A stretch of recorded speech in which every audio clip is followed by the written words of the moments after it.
ভেবেছিলাম এটাই শ্রেষ্ঠ ভালোবাসা, এখন দেখি সে অভিনয়ে সেরা। ভাবছিলাম সে লয়াল হইব, কিন্তু তার মনে 12টা প্রেম করার প্যারা।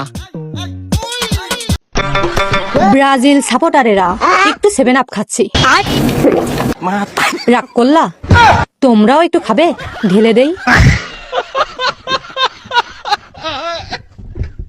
শোনা, চল আজকে দুজনে এক রুমে থাকুন। তোর সাথে থেকে কি লাভ? তুই তো শরীরে আগুন জ্বালাতে পারোস, নিভাইতে পারোস না। যাই যুগের তেল খাই গে। কাম করবে এমনি মুড়ি গান লাগে, আর এনে বার বাইতে না গান লাগে, ঠিক আছে?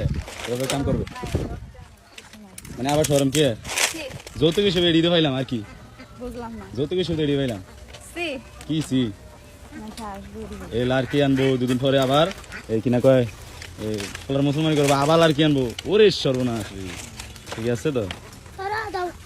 আমি nursing pass, diploma sister, but ছেলেদের না হার্ট অ্যাটাক কেন হয় জানেন? বেশিরভাগ তো ছেলেদেরই হার্ট অ্যাটাক হয়, এরা হার্ট অ্যাটাক করে, মেয়েরা কিন্তু করে না।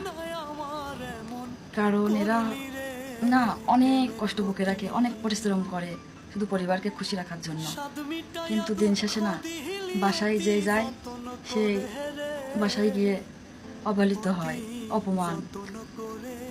তুমি কোথায় ছিলা? সন্দেহ কেন? এত সন্দেহ করতে হবে কেন? এত ঝগড়া করতে হবে কেন? ওরা তো অনেক কষ্ট করে পরিবারকে সুখী রাখার জন্য। সে যদি খারাপ করতে যায় তার বিচার আল্লাহ করবে, তাই করে তো অশান্তি করলে হবে না, হার্ট স্ট্রোক করালে হবে না তাকে, বুঝছেন? ভালো ব্যবহার করতে হবে, ভালোভাবে থাকতে হবে। কি ব্যাপার ভাই, আপনি কিস্তির টাকা না দিয়ে এরকম পলায় পালায় থাকেন কেন? কিস্তির টাকা এলান? এটা কি? এটা কি মানে? মাংস? মাংস দিয়ে আমি কি করব? মাংস দিয়ে কি করবেন? এখন কি? এখন কুরবানির সিজন, সবাইকে কেন বলতে হচ্ছে আমার যে এখন মাংস চলবে, কোনো কারেন্সি টাকা চলবে না, মাংস মানে এটা ফাইজান করেন জানতো? ভাই এটা কি দিলে? কি দিলাম মানে? চোখে দশ মাংস দিছি ধরে টাকা দেন, ভাড়া দিবেন না আপনি? ও আছে কি? আচ্ছা কুরবানি দিনে মাংস খাবি, মাংস হাঁকবি, ফ্রিজ ভর্তি মাংস বেটা রেখে দে। আইসস ভাই একটা শ্যাম্পু দেন তো। এই লন আপনার শ্যাম্পু। এটা কি দিলেন ভাই? কি দিলাম মানে? মাংস দিলাম। মাংস কেন ভাই? তো মাংস কেন? টাকা দিবেন, টাকা কই? টাকা দিব মানে? ওই মিয়া এখন কি কুরবানির সময় মাংস দিব না তো টাকা দিব মিয়া? ফ্রিজ ভর্তি 5টা গরু জবাই করছি, ফ্রিজ ভর্তি মাংস রাখছি, রাইন মিয়া ফাইজলামি করেন। আইসে ফাইজলামি করার জায়গা পাই। এইটা দিয়া সাদে একটা জমি কিনবো, এইটা দিয়া ইউরোপের একটা ট্যুর দিব।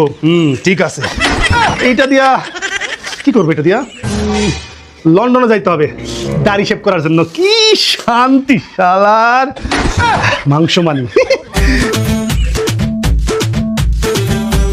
পুরুষের যদি ঘরের খাবার রেখে হোটেলের খাবার বেশি ভালো লাগে, তাহলে আপনি ঘরের খাবার অন্য কাউকে খাইয়ে টেস্ট করে দেখেন না কেন? আপনার খাবারের সমস্যা নাকি ওই পুরুষের রুচিতে সমস্যা? শুধু এক বিছানায় না, আমার তোমাকে এতটাই কাছে লাগবে যে যেন তোমার প্রতিটি নিঃশ্বাসের শব্দ আমি শুনতে পারি। তোমার করা শেষ ব্যবহার আমার দীর্ঘদিনের ভালোবাসাকে কবর দিতে 1 সেকেন্ডও সময় নেয়নি। শখের পুরুষ, তুমি আমার এত আঘাত দিছো যে তোমার ব্যবহারই এখন তোমাকে ভুলতে বাধ্য করে। বিশ্বাস আর ভালোবাসা এই দুইটার প্রতি এখন আমার আকাশ পরিমাণ ঘৃণা। জামাইয়ের অবহেলায় টিকটকে আসছেন, টেনশন করেন না, এখানে বহু নাং পাবেন যারা আপনাকে সব সময় দিবে। মধু খেয়ে ভেগে যাবে, পরে না থাকবে সংসার, না থাকবে সম্মান। ধন্যবাদ। গাড়ি চালানো আর ভালো লাগে না, কারো ঘর জামাই লাগলে বলতে পারেন।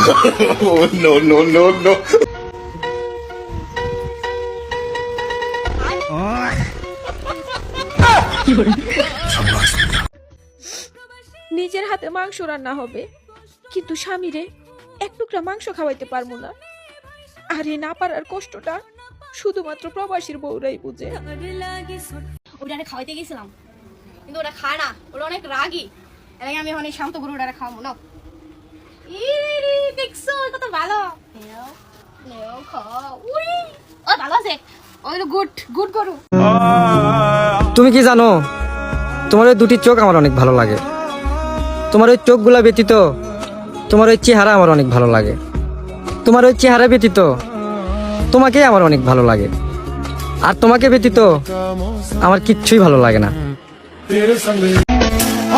ছেলেদের কাছে মাই খুব প্রিয় একজন মানুষ, আর বউ হলো অপ্রিয়। মায়ের দোষ দেখলেও বউকে দোষী সাব্যস্ত করার নামই হলো স্বামী।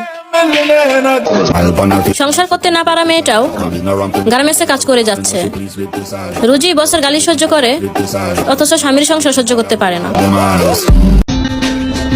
ঝং ধরে গেছে বিশ্বাসে, এখন আর মন গলে না কারো মিথ্যা আশ্বাসে।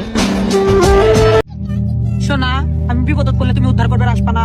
কি যে কও, রাতের 1টা বাজুক 2টা বাজুক আর 3টা বাজুক, তুমি খালি একবার ফোন দিয়েই দেখো, আমি সময়ের মধ্যে পৌঁছে যাবো। কৃষক রাতের বেলা কৃষক, দিনের বেলা আসবার পাবা না? না শোনা, আমি দিনের বেলা এসে পাবো না, আমি এনে রাজমিস্ত্রি কামত যাই তো, আমি যদি কামত না যাই হেড মিস্ত্রি আবার হামাক মেরে আমার পাছা লাল করে দিবি। কি বলবো